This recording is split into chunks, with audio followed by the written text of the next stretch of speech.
From America's #1 seller of spackling, DAP DryDex Heavyweight Spackling for interior and exterior use.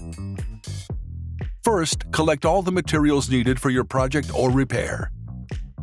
Before application, ensure the surface is clean and free from any dirt or debris. Using a clean putty knife, apply DryDex to the surface and slightly overfill the hole. With our patented dry time indicator, DryDex applies pink and dries white when ready to sand.